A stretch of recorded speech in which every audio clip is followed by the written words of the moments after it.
क्या है आकाशीय बिजली से बचने का उपाय? और कैसे खुद को सुरक्षित रख सकते हैं?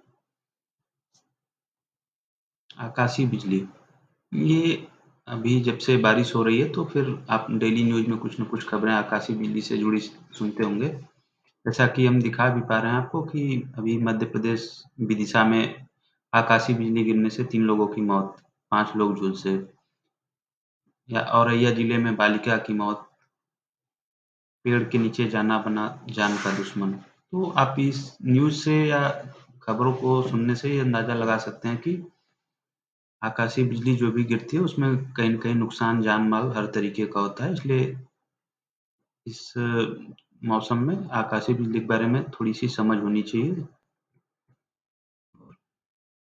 हम लोग डिस्कशन करते हैं।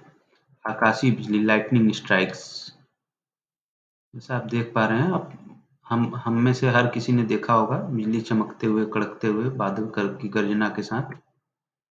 तो इसपे थोड़ा-सा डिस्कशन आज हम आपसे करना चाहते हैं, उसी सावधानियों को और उसकी कारण को या और भी कुछ सामान्य क्वेश्चन को जो सबके मन में होता है उसके लिए। तो दोस्तों, देश के लगभग सारे राज्यों में मानसून की एंट्री हो चुकी है और मानसून की एंट्री के साथ ही देश में मौसम काफ़ी सुहाना हो चुका है और इस सुहाने मौसम के साथ-साथ आकाशीय बिजली ने भी उसके साथ दिया, चूँकि बारिश होनी है तो आकाशीय बिजली तो कड़कना एकदम स्वाभाविक है।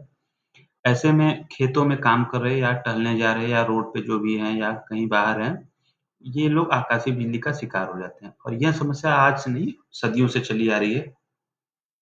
इस वजह से खेत में काम कर रहे या खाली जगहों पे रह रहे लोगों की मौतें भी हो जाती हैं। आकाशीय बिजली क्या होती है? ये जानना ज़रूरी होता है।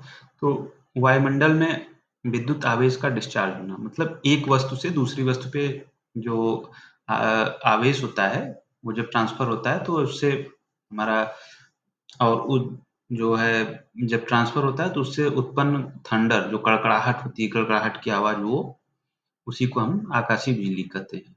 मतलब आवेश का डिस्चार्ज होना, एक जगह से दूसरी जगह जाना। और संसार में प्रति वर्ष लगभग 1 करोड़ 60 लाख आकाशीय बिजली पैदा होती है। आकाशीय बिजली से संबंधित पढ़ाई को फ़ल्मिनोलॉजी कहते हैं।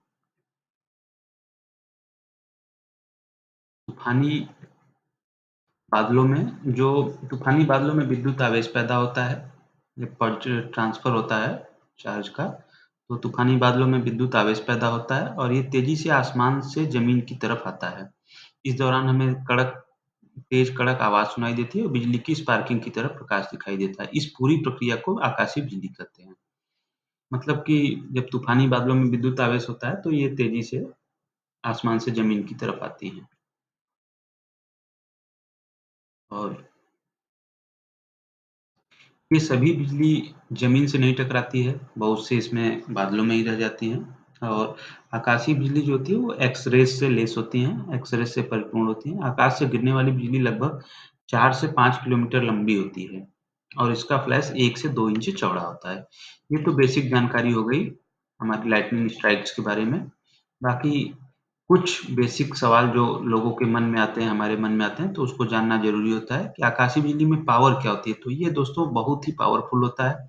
इतना पावरफुल कि नॉर्मली हम लोग इमेजिनेशन भी नहीं कर सकते। इसमें 10 करोड़ वोल्ट के साथ 10 करोड़ वोल्ट का वोल्टेज होता है और लगभग 10,000 एम्पीयर का करंट होता है। तो आप इससे अंदाज़ा लगा सकते हैं कि हमारे घरों में जो पावर सप्लाई आती है वो 220 वोल्ट की होती है। तो आप इससे अंदाज़ा लगाइए कि कितनी हाई डेंसिटी की बिजली होती है और कहीं न कहीं इसकी डेंसिटी ही इसको एक्सीडेंट का कारण बनाती है। बिजली गिरने से पहले क्या होता है? अगर बिजली गिरने वाली है तो आप कैसे जानेंगे कि बिजली गिरने वाली है? कई बार कुछ-कुछ सिम्पटम्स आ जाते हैं, चूँकि ये इसका साइंटिफिक रीज़न ये है कि जब डिस्चार्ज जो हमारा आवेश होता है, जब वो डिस्चार्ज होता है या जब वो बिजली में तो कहीं न कहीं शिफ्टिंग होता है पॉज़िटिव और नेगेटिव इलेक्ट्रॉन्स का, तो इसलिए हमको पता थोड़ा-सा चल जाता है। आकाशीय बिजली चमक रही है और आपके सिर के बाल खड़े हो जाएँ, त्वचा में झुनझुनी होने लगे, तो इसका मतलब ये कहीं न कहीं है कि बिजली गिरने वाली है, क्योंकि ये जो हमारा पॉज़िट्रॉन वगैरह था उसका ट्रांसफ़र होता है, इसलिए ऐसी चीज़ें होती हैं। कहीं न कहीं पॉज़िटिव नेगेटिव एनर्जी का डिस्चार्ज होता है। ऐसे केस में हमको मतलब तुरंत ही नीचे झुककर कान बंद करके बैठ लेना चाहिए और अगर बादल गरज रहे हों और आपके रोंगटे खड़े हो रहे हैं, तो इस बात का संकेत कर रहे हैं कि बिजली गिर सकती है। ये बेसिक सी चीज़ें हैं जो आपको हमको ध्यान देना चाहिए कि अगर हम कहीं बाहर हैं, बारिश हो रही है, तो ऐसे केस में आपको थोड़ा-सा सावधानी बरतनी चाहिए। और बिजली इंसानों पे क्यों गिरती है? अब आपके दिमाग में आ रहा है कि बिजली तो कहीं भी गिर जाना चाहिए। तो बिजली इंसानों का गिरने का एक कारण होता है कि बिजली का गिरना असल में स्टैटिक एनर्जी का ट्रांसफर होता है। जब धरती और बादलों के बीच विद्युत चार्ज जो होता है इलेक्ट्रिक आवेश बिगड़ जाता है, तो आसमान में बहुत ही बड़ा इलेक्ट्रिक स्पार्क जनरेट होता है। मीनार, ऊँचे पेड़, घर या इंसान जब पॉज़िटिव चार्ज होते हैं तो उससे पॉज़िटिव इलेक्ट्रिसिटी निकल कर ऊपर की ओर जाती है। तो ये कंडक्टिव कंडक्टिव एनवायरनमेंट बन जाता है और जो आकाश में बिजली जनरेट हुई वो आपके थ्रू बहती है। वो कुछ भी नहीं होता, वो बिजली सिर्फ़ और सिर्फ़ आपके थ्रू आकाश से ज़मीन पे आती है। तो जब आपके थ्रू बिजली जाएगी तो आपको कहीं न कहीं वोल्टेज का फ़ील होगा।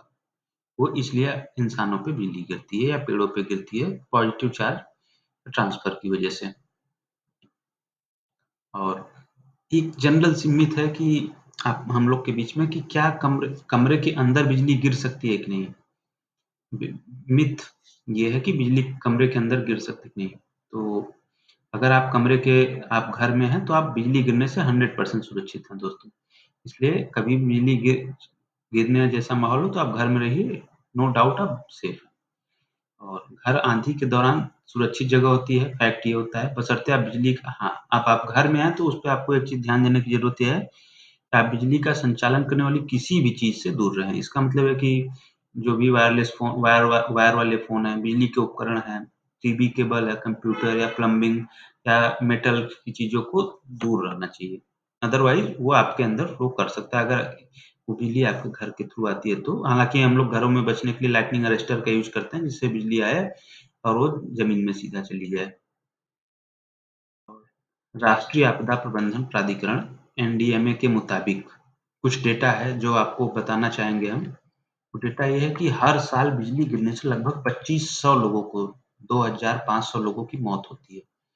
तो यह आंकड़ा अपने आप में बेहद डरावना है और इसका कारण क्या होता है? सही जानकारी न होने के कारण यह आंकड़ा लगातार बढ़ता जा रहा है। ऐसे में हमको जानना चाहिए कि बिजली से खुद को कैसे बचाएँ? बिल्कुल जानना चाहिए और आकाशीय बिजली से बचने का उपाय ये है कि दोस्तों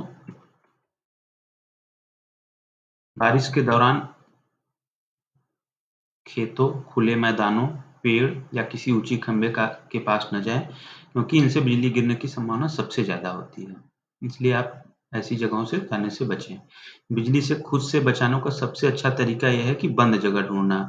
वायरिंग या प्लम्बिंग वाली किसी बड़ी इमारत जैसे घर या कार्यालय की इमारत में आप खुद को बचा सकते हैं। अब यहाँ पे आप समझ रहे होंगे कि वायरिंग या प्लम्बिंग वाली क्यों कहा गया है? तो इसका ये मतलब होता है कि आप जब किसी कमरे के अंदर या मकान के अंदर होते हैं, तो हॉलो कंडक्टर का शेप होता है। आप हॉलो कंडक्टर के बीच में होते हैं, तो बिजली जब भी आएगी आपकी दीवार के थ्रू जो भी उसमें वायरिंग या पाइपलाइन है, उससे होते हुए बिजली ज़मीन के अंदर चली जाएगी और आप 100% सेफ रहेंगे। और दोस्तों तूफ़ान के दौरान खुले मैदानों, पहाड़ी चोटियों, ऊँची ज़मीन से बचें। बिजली किसी क्षेत्र की सबसे ऊँची जगह पे गिरती है। ये आपको बेसिकली समझना चाहिए कि बिजली सबसे ऊँची जगह पे ज़्यादा गिरने का स्कोप होता है।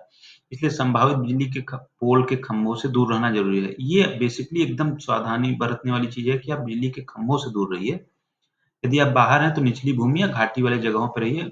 अब आपके दिमाग में आ रहा होगा कि ऊपर से ऊँची चीज़ों से क्यों बचना चाहिए? क्योंकि जब बिजली ऊपर से आएगी तो उसको जो भी सबसे पहले कंडक्टर मिलेगा वहाँ से वो पास होना चाहेगी बिजली। ऐसे केस में वहाँ से दूर रहना चाहिए। तूफ़ान के दौरान झील, नदी या तालाब जैसी जगहों से दूर रहें। आंधी के दौरान बिजली के उपकरण जैसे लैंडलाइन फ़ोन, कंप्यूटर या प्लग इन डिवाइस उपयोग करने से बचें। बिजली के तारों के माध्यम से फैल सकती है और खतरा पैदा कर सकती है। तूफ़ान बीत जाने के बाद भी तुरंत बाहर ना निकलें। कम से कम आधा घंटे तक इंतज़ार करना ज़रूरी है। बिजली देर से भी गिर सकती है और जब तक तूफ़ान पूरी तरीके से दूर नहीं हो जाता तब तक यह खतरा बना रहता है। खराब मौसम में ज़मीन के साथ सीधा संपर्क से बचें और खाट या बेड्स पर रहें। फिर ज़मीन पर नंगे पैर ना रहें। रबर के चप्पलों का प्रयोग करें। यह पता लगाना आसान है कि किसी को भी बिजली का झटका लगने वाला है। इसके लिए जब भी आप खराब मौसम में घर से बाहर जाएँ या घर के अंदर ही रहें और आपके सिर पर बाल खड़े हो जाएँ या त्वचा में झुनझुनी होने लगे तो समझ जाएँ कि आपको करंट लग सकता है। इसका कान तुरंत झुक जाए और अपने कानों को हाथ से ढक लें और एड़ी के बल बैठ जाएँ। चलिए हम आपको वो भी दिखाते हैं और बेसिक सावधानी जो एनडीएमए ने जारी की है, यदि आप घर के भीतर हैं और बिजली का कड़कने का या बिजली गिरने का चांस है, तो आपको तूफ़ान आने से पहले इलेक्ट्रॉनिक उपकरणों को प्लग निकाल दें, तार वाले टेलीफ़ोन का इस्तेमाल ना करें, खिड़कियाँ दरवाजों से दूर रहें और बरामदे में ना खड़े हों। प्लम्बिंग तथा लोहे की पाइपों को ना छुएँ, नल से बहते पानी का इस्तेमाल ना करें। और यदि आप घर से बाहर हैं, तो कुछ प्रिकॉशंस हमको बरतना चाहिए। घर या भवन में आश्रय लें। टीन या धातु से बनी छत वाले मकानों से दूर रहें। यदि खुले आसमान के नीचे हों, तो तुरंत दुबक जाएँ और ज़मीन पे न लेटें, न ही अपने हाथ लगाएँ। कभी भी पेड़ के नीचे ना खड़े हों, एक स्थान पर भीड़ ना लगाएँ, सभी फैल कर खड़े हों। हाँ, हम लोग को पेड़ के नीचे नहीं खड़े होना चाहिए क्योंकि पेड़ की ऊँचाई ज़्यादा है और पॉज़िटिविटी ज़्यादा होती है, इसलिए ज़्यादा चांस है कि करंट वहाँ से पास हो। यदि आप कार या बस या ढके हुए वाहन के अंदर हैं, तो बेस्ट जगह होती है कि आप कार के अंदर रहिए, that is the safest person place. घर के बाहर की धातुओं की वस्तुएँ इस्तेमाल ना करें। बिजली या टेलीकॉम के खंभों से दूर रहें और पानी के भीतर ना रहें, पुल, झील, छोटी नाव से तुरंत बाहर निकल जाएँ। और बिजली से प्रभावित अगर किसी को ऐसा शॉक लग गया है, तो बेसिक ट्रीटमेंट ये होता है कि बिजली के झटके लगे व्यक्ति को यदि ज़रूरत उसे सीपीआर कार्डियोपल्मोनरी रिsuscitation तरीके से साँस दें, जैसे कृत्रिम साँस देना था और उसे तुरंत डॉक्टरी हेल्प दें। और ये हमारी राष्ट्रीय आपदा प्रबंधन प्राधिकरण भारत सरकार की तरफ से गाइडलाइन है और उसी से बेस हम आपको एक अवेयरनेस के लिए वीडियो प्रोग्राम में बनाए हैं। तो तैयारी में ही है समझदारी जो कि किसी भी आपदा से बचने के लिए बेस्ट होता है। इसलिए कृपया सब लोग ध्यान दें और अपने आस-पड़ोस होने वाले हादसों से बचें और बचाएँ। धन्यवाद दोस्तों।